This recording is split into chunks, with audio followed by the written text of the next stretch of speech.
Benvenuti su Mini Web Tool. Oggi ci tufferemo in un argomento che, ammettiamolo, affascina un po' tutti, l'astrologia, ma lo faremo andando ben oltre la superficie. È mai capitato di leggere l'oroscopo del giorno e pensare, ma questo non sono affatto io? Magari si è del leone, ma l'idea di essere al centro dell'attenzione fa venire un po' d'ansia. Oppure sia un acquario che tutti descrivono come super logico e distaccato, ma poi le decisioni importanti si prendono sempre e solo di pancia. Ecco, se questa sensazione è familiare non è un'impressione sbagliata, anzi è la frustrazione più comune quando si parla di astrologia e c'è una spiegazione molto valida. E proprio per questo oggi faremo un piccolo viaggio insieme. Vedremo prima di tutto perché l'oroscopo generico spesso ci sta un po' stretto. Poi introdurremo il concetto dei Big Three. Andremo a fondo su ognuno di loro, il Sole, la Luna e l'Ascendente. E alla fine, naturalmente, vedremo come scoprire i propri in modo semplicissimo. Allora, andiamo dritti al punto. Il motivo per cui l'oroscopo a volte sembra accampato in aria è che il nostro segno solare, quello che conosciamo tutti basandoci sul giorno in cui siamo nati, è solo l'inizio. Pensiamolo come il titolo di un libro. Certo, ti dà un'idea, ma tutta la trama, i personaggi, i colpi di scena, quelli sono dentro, nelle pagine.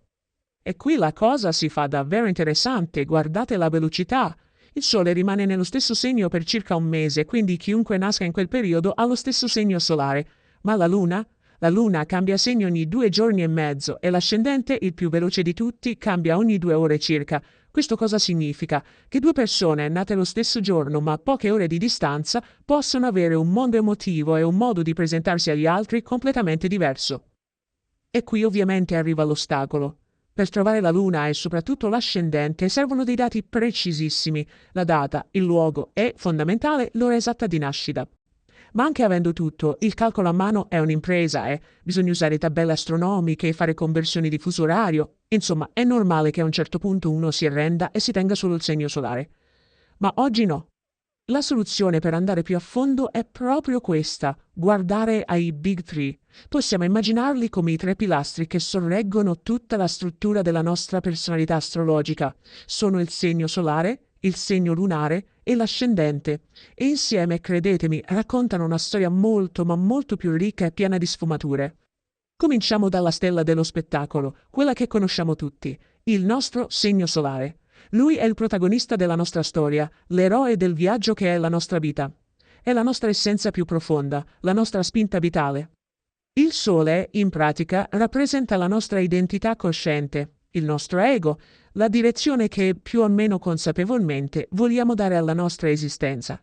È la risposta alla domanda «Chi sto cercando di diventare?»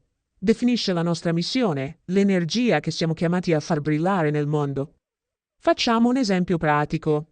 Un Sole in Ariete ha come missione di vita quella di essere un pioniere, di buttarsi nelle cose con coraggio, di aprire strade nuove. La sua identità si costruisce nell'azione. Dall'altra parte, un Sole in Bilancia ha come obiettivo principale creare equilibrio, armonia, connessioni, sviluppando diplomazia e un forte senso di giustizia. Per farla breve, il segno solare è la nostra dichiarazione al mondo. Io sono coraggioso. Io sono creativo. Ma, come stiamo per vedere, questa è solo la prima frase del nostro racconto. E adesso passiamo alla parte che a mio parere è la vera chiave per capirsi a fondo. Se il Sole è la luce che proiettiamo fuori, la nostra performance sul palcoscenico della vita, la Luna è il nostro mondo interiore, è quello che succede dietro le quinte. Il segno lunare governa il nostro regno emotivo, gli istinti, i bisogni più profondi, le paure, è ciò che ci fa sentire al sicuro, protetti, nutriti. È la nostra reazione di pancia, non la nostra azione ragionata. È quella parte di noi che viene fuori solo quando siamo completamente a nostro agio, da soli o con le persone di cui ci fidiamo ciecamente. E questo ci riporta al nostro famoso leone timido. Com'è possibile? È un esempio perfetto di come i Big Three lavorano insieme. Il Sole in Leone spinge a cercare il palco, a brillare. Ma se la Luna si trova in Cancro, un segno che ha un bisogno viscerale di nido, di sicurezza, di privacy, ecco che si crea una tensione. Una parte vuole esporsi, l'altra vuole chiudere la tenda, terrorizzata all'idea di essere vulnerabile. Suona familiare, vero? E le differenze possono essere abissali. Una Luna in Scorpione, per sentirsi sicura, ha bisogno di legami profondissimi, intensi, quasi viscerali. Al contrario, una luna in Sagittario ha bisogno di spazio, di libertà, di ottimismo, si sente soffocare da emozioni troppo pesanti o da relazioni troppo strette. Due persone con lo stesso sole, ma con queste due lune, vivono le emozioni in modo diametralmente opposto.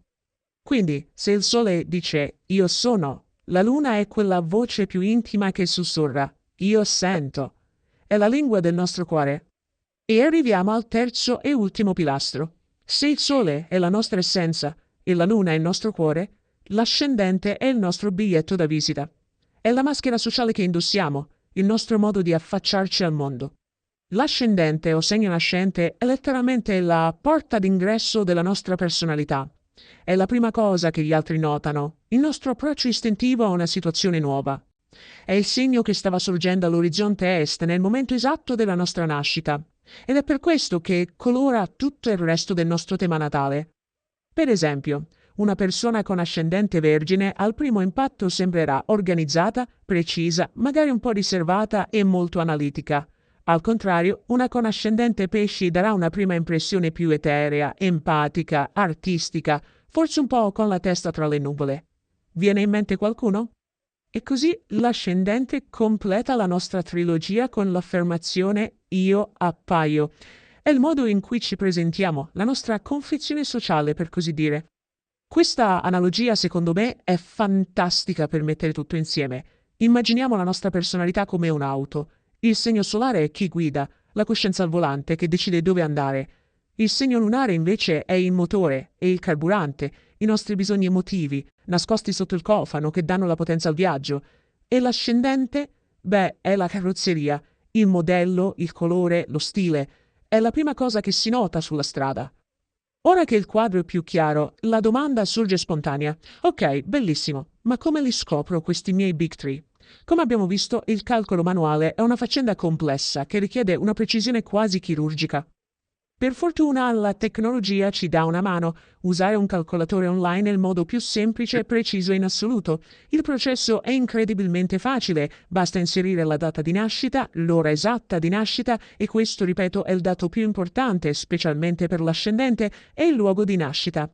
Con un semplice clic, lo strumento fa tutti quei calcoli astronomici complicatissimi in un secondo. E il risultato non è solo una lista di 3 segni, è una vera e propria chiave per una comprensione di sé molto più profonda. È il punto di partenza per capire le proprie contraddizioni, per celebrare i propri punti di forza e per navigare meglio le proprie sfide interiori. Permette di accettare la propria meravigliosa complessità. Quindi, la prossima volta che si legge un oroscopo, è utile ricordarsi che non siamo un solo segno, siamo un intero universo.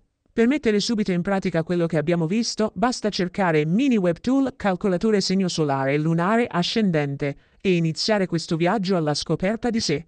E non dimenticate di iscrivervi a Mini Web Tool.